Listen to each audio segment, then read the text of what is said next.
എല്ലാവർക്കും എൻ്റെ വിനീതമായ നമസ്കാരം. ഭാരതമെന്ന് പറയുന്ന അഖണ്ഡ അനശ്വര ആയിട്ടുള്ള രാജ്യത്ത് ജനിക്കാൻ കഴിഞ്ഞു തന്നെ പൂർവിക ഭാഗ്യമായിട്ട് കരുതിക്കൊണ്ട് എനിക്ക് പറയാനുള്ളത് എന്താണെന്ന് വെച്ചാൽ, ഭാരതം ഇന്ന് ലോകത്തിൻ്റെ ഏറ്റവും ഉന്നതമായ നിലവാരത്തിലേക്ക് എത്തിച്ചേരാൻ കാരണം നരേന്ദ്രമോദി എന്ന ദീർഘവീക്ഷണമുള്ള ഒരു ഭരണാധികാരിയുടെ ഭരണ പ്രമാണങ്ങളുടെ ആ ഒരു കല കൊണ്ടാണ്. ആ ശീലുകൾ അദ്ദേഹത്തെ നമ്മുടെ രാജ്യത്തെ ഇന്ന് വലിയ ഒരു രാജ്യാന്തര നിലവാരത്തിലേക്ക് എത്തിച്ചുകൊണ്ടിരിക്കുന്നു.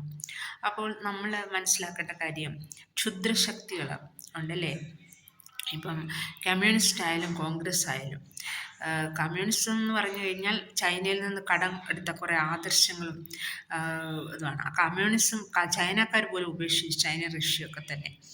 പിന്നീടുണ്ടെന്ന് പറയുന്നത് കൊച്ചു കേരളത്തിൽ പാവയ്ക്ക പോലെ ഇരിക്കുന്ന കേരളത്തിൻ്റെ അറ്റത്തെങ്ങാണ്ട് കുറച്ച് ഇന്ന് അതും നശിച്ചുകൊണ്ടിരിക്കുന്നു. കമ്മ്യൂണിസം കോൺഗ്രസ് എന്ന് പറഞ്ഞാൽ അത് തീർത്തും ഭാരതത്തിൽ നിന്ന് തുടച്ചു നീക്കപ്പെട്ടിരിക്കുന്നു. പിന്നീട് ഇപ്രാവശ്യം കേരളത്തിൽ കുറേ സീറ്റുകൾ കിട്ടിയത് നമ്മുടെ ശബരിഗിരീശ്വരൻ്റെ പേരും പറഞ്ഞാണ് വോട്ട് തേടിയത്.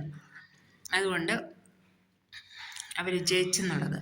പക്ഷെങ്കിൽ ഈ ഒരിക്കലും നമ്മൾ ഇവരുടെ നേതൃത്വത്തെ ചീഞ്ഞു നാറിയൊരു നേതൃത്വം, ഇറ്റലിക്കാരിയും അവളുടെ രാജ്യത്തിന് ഒരു സ്നേഹമില്ലാതെ രാജ്യവിരുദ്ധ പ്രവർത്തനങ്ങൾ ഭരണകാലത്ത് ചെയ്ത് ഓരോ ഭാരതീയ സ്ത്രീകളും പീഡിപ്പിക്കപ്പെട്ട് അഴിമതികളുടെ മലകൾ നടത്തി ഇന്ത്യൻ പണങ്ങളെല്ലാം സ്വിറ്റ്സർലൻഡിലും അവളുടെ സഹോദരികളുടെ പേരിൽ മാറ്റി ഭാരതത്തെ ദരിദ്രമാക്കിക്കൊണ്ടിരുന്ന ആ സ്ത്രീ, ഒന്നുമില്ലായ്മയിൽ ഏതോ ഒരു ബാറിൽ എന്തോ ജോലി ചെയ്ത് നടന്നൊരു സ്ത്രീ കോടികളുടെ ആസ്തികൾ ഭാരതത്തിൽ നിന്ന് കട്ടുമുടിച്ചുണ്ടാക്കി ഓരോ ഭാരതീയനെയും ദരിദ്രനാക്കിയ ആ സ്ത്രീ. അങ്ങനെയുള്ള ആ കോൺഗ്രസിനെ കുറിച്ച് നമുക്ക് ചിന്തിക്കേണ്ട കാര്യമില്ല. നമ്മുടെ നാട് ഭരിക്കേണ്ടത് നമ്മുടെ ദേശീയതയുള്ള BJP ആയിരിക്കണം.